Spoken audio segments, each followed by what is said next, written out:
America का Iran के खिलाफ मुख्तसर और ताकतवर हमलों का मंसूबा। सेंटकॉम कमांडर्स आज अमेरिकी सदर को ब्रीफ करेंगे। मुमकिन ऑप्शंस में मुख्तसर मगर शदीद हमले शामिल। आपने हुर्मुज़ पर मुकम्मल कंट्रोल और अफजुदा यूरेनियम को निशाना बनाने वाले खुसूसी दस्तों का मिशन भी शामिल होगा। अमेरिकी मीडिया के मुताबिक ट्रंप तवील नाकाबंदी के हामी हैं। सेंटकॉम ने डार्क ईगल मिसाइल मशरक़ वस्ता भेजने की दरख्वास्त दे दी। इक़दाम का मकसद ईरान में मौजूद मिसाइल लॉन्चर्स को निशाना बनाना है। मिसाइल की रेंज 1725 मील, आवाज़ से 5 गुना तेज़। ईरान को दबाव में लाकर लचक दिखाने पर मजबूर किया जाएगा। अमेरिका की आपने हुर्मुज़ खुलवाने के लिए नया आलमी इत्तेहाद बनाने की भी तैयारी। अमेरिकी महकमा खारजा की जानिब से दुनिया भर में अमेरिकी सफारतखानों को पैगाम जारी। कहा गया कि मुतल्लिका ममालिक को एक नए मुआहदे के लिए राग़िब करें। इस नए मुआहदे का नाम मैरीटाइम फ्रीडम कंस्ट्रक्ट रखा गया।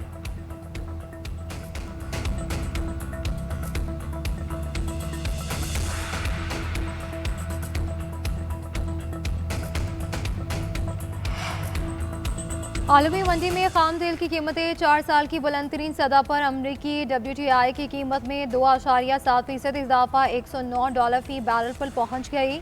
बरतानवी ब्रेंट क्रूड 7% महंगा हो गया। कीमत $126 फी बैरल तक जा पहुंची। मरबान क्रूड की कीमत $113 फी बैरल मुकर्रर। उधर पाकिस्तान स्टॉक मार्केट शदीद मंदी का शिकार।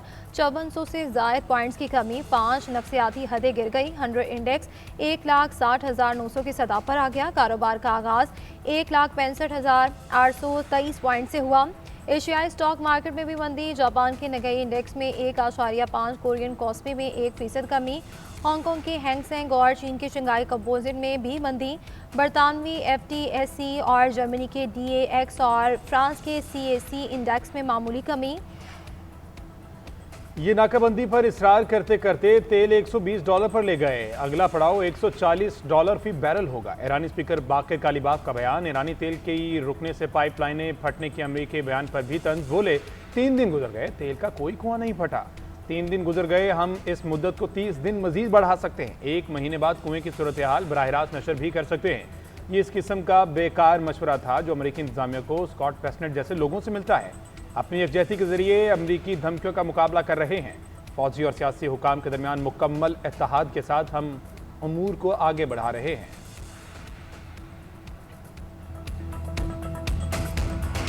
ईरान के साथ फोन पर मुज़ाकरात जारी हैं। इन्हें बस इतना कहना है वो हार गए और जंग खत्म हो जाएगी।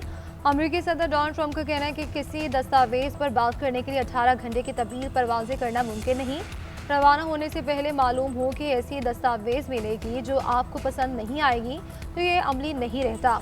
ईरान के खिलाफ जंग में अपने मकासद हासिल कर चुके हैं। अपना हुर्मुज़ की नाकाबंदी दानिशमंदाना फैसला है। जोहरी मुआहिदा होने तक नाकाबंदी जारी रहेगी। ईरान के पास जोहरी हथियार नहीं होने चाहिए, ये बात ईरान और दीगर ममालिक भी जानते हैं। ईरान की फ़ज़ाइया को तबाह कर दिया। इनके पास मिसाइल बनाने की सलाहियत कम रह गई। ईरानी मईशत भी सख्त मुश्किलात का शिकार है। इनकी करेंसी की कोई कदर व कीमत नहीं।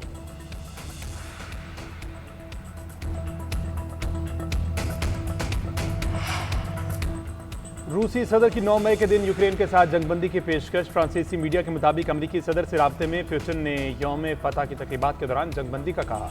अमरीकी सदर ने भी पुतिन की तजवीज़ से इत्तेफाक किया। ट्रंप ने कहा, नाजी जर्मनी पर फतह का दिन हमारी मुश्तरका फतह का दिन है। टेलीफोनिक राब्ते में ईरान के जोहरी प्रोग्राम के हल से मुतल्लिक तजावीज़ पर भी बातचीत। क्रेमलिन के मुताबिक सदर पुतिन ने ईरान तनाज़े के हल के लिए मुख्तलिफ तजावीज़ पेश की। अमरीकी सदर ने यूक्रेन में जंग खत्म करने से मुतल्लिक भी बात की। रूसी सदर ने जवाब दिया, पहले अमरीका अपनी जंग खत्म करे।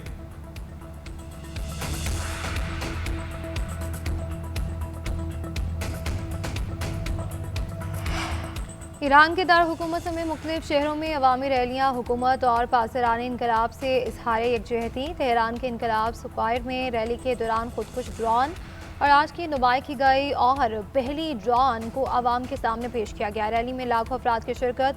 मुश्तबा खामनाई के साथ वफादारी का इजहार। मुल्क के दीगर हिस्सों में भी हुकूमत के हक में मुजाहरे और ईरानी ट्रक ड्राइवरों की रैली।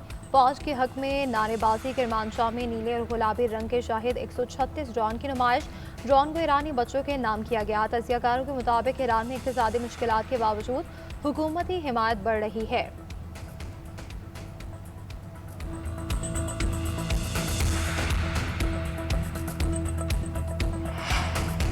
अपने घर का ख्वाब पूरा करने के लिए वफाकी हुकूमत का अहम कदम। वज़ीर-ए-आज़म शहबाज शरीफ ने अपना घर स्कीम की लॉन्चिंग कर दी। तकरीब से खिताब करते हुए शहबाज शरीफ ने कहा, इतलाक इस्लामाबाद समेत चारों सूबों गिलगित बल्तिस्तान और आज़ाद कश्मीर में होगा। चेक वसूल करने वालों में गिलगित बल्तिस्तान और खैबर पख्तूनख्वा के लोग भी शामिल। पहले साल 50,000 घरों के लिए 321 अरब रुपए मुख्तस किए। आइंदा 4 साल में हमारा हदफ 5 लाख घरों का है। बहाना बुनियादों पर स्कीम पर अमल दरामद का जायजा लूंगा। तामीराती शोबे से ही मईशत का पहिया चलता है। वज़ीर-ए-आज़म ने कर्ज हासिल करने वालों में चेक भी तकसीम किए।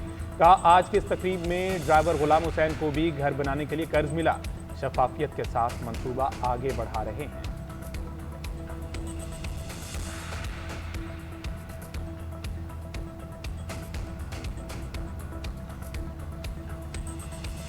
Secretary Hegseth, you have been lying to the American public about this war from day one, and so has the President. You have misled the public about why we are at war. You and the President have offered ever-changing reasons for this war. You've misled the public. अमेरिकी दिफाई budget के लिए Congress committee में समाअत हुई। Democrat अरकान ने strategic समत पर सवालात उठा दिए। जॉन गैरामेंडी ने कहा कि ट्रंप की जानिब से जंग अमेरिका के लिए नुकसान है। ट्रंप और वजीर जंग पहले दिन से अमेरिकी अवाम से झूठ बोल रहे हैं। जंगी हिकमत अमली हैरानकुन और नाअहली है क्योंकि तेहरान हुकूमत बददस्तूर कायम है। जंग में ईरान का चीन, रूस और शिमाली कोरिया से ताउन मजबूत हुआ है। ट्रंप मशरिक वस्ती में एक और जंग की दलदल में फंस चुके हैं। वज़ीर जंग ने गैरामेंडी के बयान को गैर जिम्मेदाराना करार दे दिया। कहा कि ट्रंप किसी दलदल में नहीं फंसे। ऐसे बयानात अमेरिका के दुश्मनों को प्रोपेगेंडे का मौका देते हैं।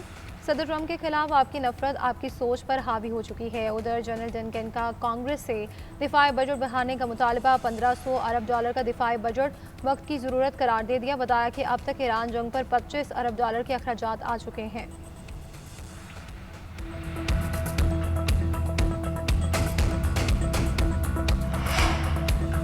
अमरीकी वज़ीर-ए-आज़म पीट हेग्सेथ के साबिक अमरीकी इंतजामात पर इल्ज़ामात। कहा, उन्होंने ईरान के साथ खराब मुआहदे किए। 2016 में ओबामा दौर में मुश्तरका जामे एक्शन प्लान का हवाला भी दिया। एडम स्मिथ ने कहा, ये माजी की बातें हैं, मुस्तकबिल का क्या लाएअमल है। क्या वाकई ईरान की जानिब से कोई फौरी जौहरी खतरा मौजूद था जिसके बायस जंग नागुज़ीर हो गई थी। हेग्सेथ ने जवाब दिया कि ईरान ने अपनी जौहरी मनसूबों से मुतल्लिक़ ख्वाहिशात तर्क नहीं की थी, इसीलिए अमरीका ने इसराइल के साथ मिलकर कार्रवाई का फैसला किया। सेथ मोल्टन ने वज़ीर जंग से सवाल किया, क्या आपने सदर को ईरान पर हमले का मशवरा दिया था? उन्होंने हमारी नाकाबंदी की, हमने उनकी। ये तो बच्चों के खेल जैसा है। क्या फौज ने कोई मनसूबाबंदी भी की थी? पीट हेग्सेथ ने जवाब दिया कि सदर को हर मुमकिन जाविये से सूरत-ए-हाल से आगाह किया था।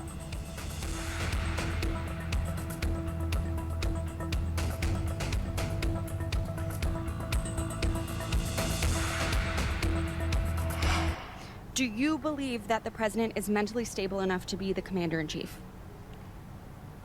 Did you ask the same question of Joe Biden for 4 years? Mr. Secretary, Joe Biden is not the president. Mr. Trump has been president for a year and a half, and I'm asking you did right not, now. and I won't even engage with the level of disparagement that you're putting on the commander-in-chief. अमरीकी Congress Democrat रुकन सारा Jacobs ने सदर Trump की जहनी हालत पर सवालात उठा दिए। सारा जैकब्स ने अमरीकी सदर के ट्रुथ सोशल पर पोस्टरों का हवाला दिया। AI से तैयार तस्वीर उठाई। कहा कि सदर ने खुद को मसीहा नुमा अंदाज में दिखाया। क्या आप समझते हैं कि ट्रंप ज़हनी तौर पर इतने मुस्तहकम हैं कि कमांडर इन चीफ की जिम्मेदारी निभा सकें? वज़ीर जंग ने जवाब दिया, क्या आपने यही सवाल 4 साल तक जो बाइडन के बारे में भी पूछा था?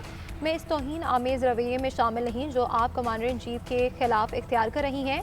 आपके साथ ही ऐसे सदर का दिफा करते रहे जिन्हें बोलने में दुश्वारी होती थी।